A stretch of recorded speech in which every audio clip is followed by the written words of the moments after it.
however unlikely some of the possible alternate enemies we have mentioned may seem, we must emphasize that one must be found of credible quality and magnitude if a transition to peace is ever to come about without social disintegration.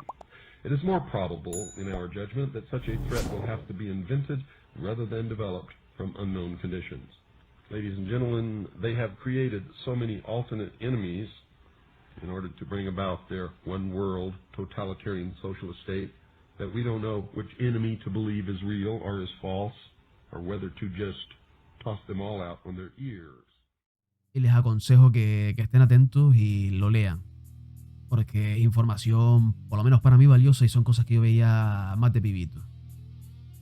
Pues nada, ¿preparados para el vídeo? Years ago, many years ago, in fact, 1972, I was sitting at my desk at about 4:30 in the morning at the headquarters of the Commander-in-Chief of the United States Pacific Fleet, arranging the information that had come in over the last 24 hours into a logical order so that we could prepare a briefing for the Admiral and his staff, which would take place later that morning. Among the papers I found on my desk was a document entitled Operation Majority, and it was not the entire paperwork involving this operation, but was merely a synopsis of the operation and projects contained under it. One of these projects was called Project Red Light. The purpose, according to this document, was to back engineer captured extraterrestrial technology for adaptation into the United States space program. Now, I have since come to believe that the extraterrestrial portion of all of this is nonsense, but that the technology is real. I believe that many of us were shown these documents over the years so that later we would talk about it. I mean, how can you keep the existence of extraterrestrials, if they were real, a secret? And how could anyone keep quiet knowing that they had seen documentation, official government documents labeled top secret, that expressed that these extraterrestrials were real and had visited this Earth? I wanted to know just how true all of this was, and I began a program of research to find out if extraterrestrials were real. The first thing I did was collect every bit of documentation that I could find, both from the Freedom of Information Act, from the research of others, from books that had been printed on the subject of UFOs, and of course through my network of friends in the intelligence community. What I discovered was amazing. What I discovered, ladies and gentlemen, is that there has been a plan in existence since about 1917, and probably before that, to create an artificial extraterrestrial threat to this Earth in order to create a one-world totalitarian socialist government. One of the first documents that I found in my search was this one, the Imperial Japanese Mission 1917, a record of the reception throughout the United States of the special mission headed by Viscount Ishii. And when the Imperial Japanese Mission was in New York City, they had a dinner and some pretty famous people spoke at this dinner. One of them was John Dewey. John Dewey is the father of our failing, disastrous public education system. Here's what he said. Listen very carefully. John Dewey, professor of philosophy in Columbia University, who was the next speaker, was listened to with great intentness. He said, quote, "Someone remarked that the best way to unite all the nations on this globe would be an attack from some other planet. In the face of such an alien enemy, people would respond with a sense of their unity of interest and purpose." Unquote. Now, bear in mind, folks, that's 1917. One of the next documents that I found, and I found quite a few, but one that's pretty important, is called a Report from Iron Mountain, the probability and desirability of permanent peace. Now, I encourage you to find this book, wherever you can find it. I don't know where you can get it, but find it. Page 66. Credibility, in fact, lies at the heart of the problem of developing a political substitute for war. This is where the space race proposals, in many ways so well suited as economic substitutes for war, fall short. The most ambitious and unrealistic space project cannot of itself generate a believable external menace.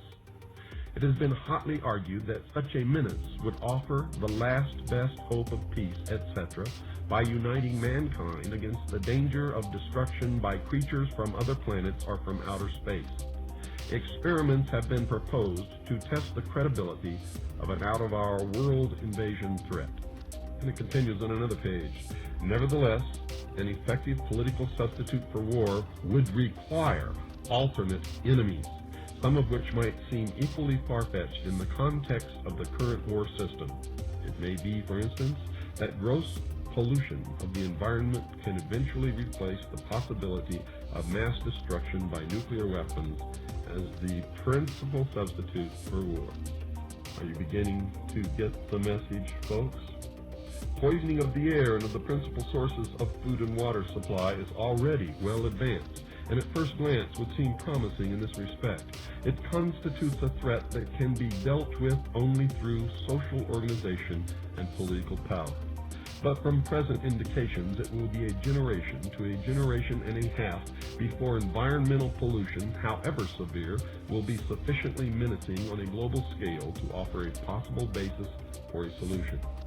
However unlikely some of the possible alternate enemies we have mentioned may seem, we must emphasize that one must be found of credible quality and magnitude if a transition to peace is ever to come about without social disintegration. It is more probable, in our judgment, that such a threat will have to be invented rather than developed from unknown conditions. Ladies and gentlemen, they have created so many alternate enemies in order to bring about their one-world totalitarian socialist state that we don't know which enemy to believe is real or is false, or whether to just toss them all out on their ears. And I think that that is probably going to be the best solution.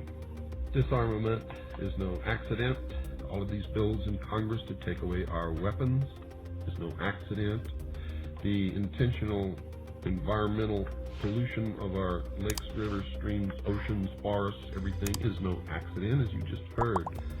These things were planned many, many years ago.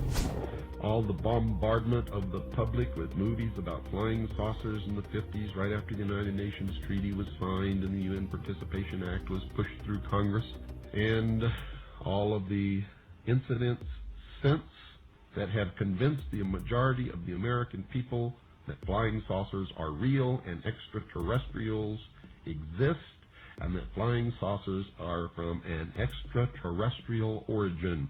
This is being promulgated in many ways, by television commercials, in the movies, in the newspapers, by creating incidents either real or imagined.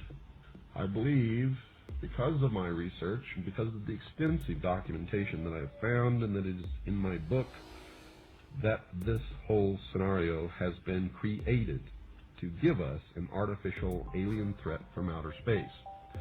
During the Reagan administration, he made 6 speeches, specifically talked about a threat from outer space by some other species from some other planet. 6, ladies and gentlemen. Why would the president repeat the same thing 6 times, tagged on to the ends of speeches by him? The speechwriters did not put that in the speech. Ronald Reagan added it himself. Perhaps we need some outside universal threat. I occasionally think how quickly our differences worldwide would vanish if we were facing an alien threat from outside this world. This was a powerful suggestion to implant into the minds of the people of the world that there really is a threat from some other species, from some other planet to this Earth. Now, you people out there have been ignoring the UFO phenomenon for too long. It has all the earmarks of the most successful, most sophisticated mind control operation in the history of the world, and you are ignoring it. what better way to implement a plan to bring about a one-world government than to create the possibility in the minds of the people of the world that we are being threatened from some other species, from some other planet, and do it in a way that if anybody questions it or challenged it or wants to talk about it publicly, that they are ridiculed. And the ultimate goal is to make the Earth look very small, to present the people of the world with an external threat to this Earth, a superior race from some other planet, vastly superior to us in intellect, philosophy, and technology, in order to cause the dissolution of nation states, the dissolution of all existing religions, and the formation of the world totalitarian socialist government.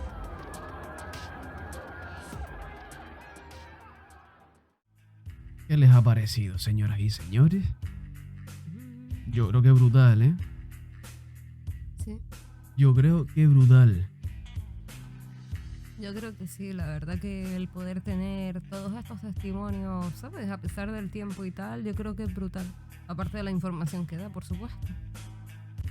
Es increíble, tío. O sea, todo el plan que se lleva a cabo desde hace, vamos, desde 1900 y poco, tío.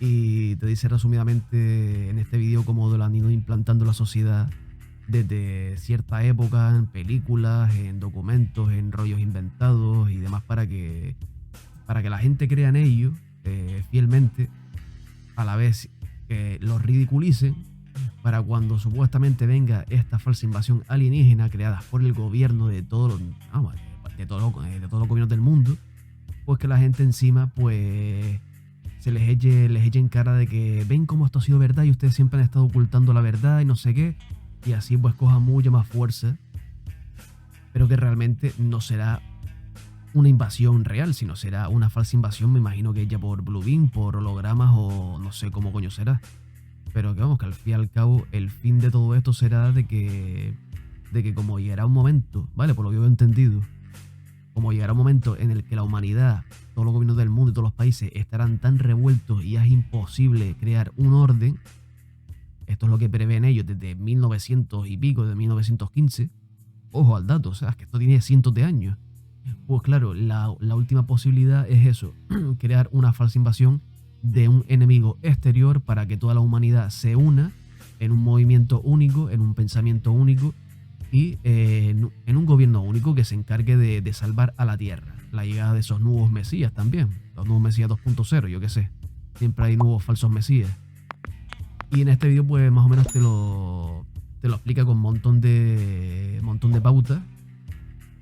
Digamos que tiene de todo, y la verdad que quise ponerlo porque eso había prometido desde hace un par de semanas, pero hoy me acordé, lo pude descargar, costó lo suyo.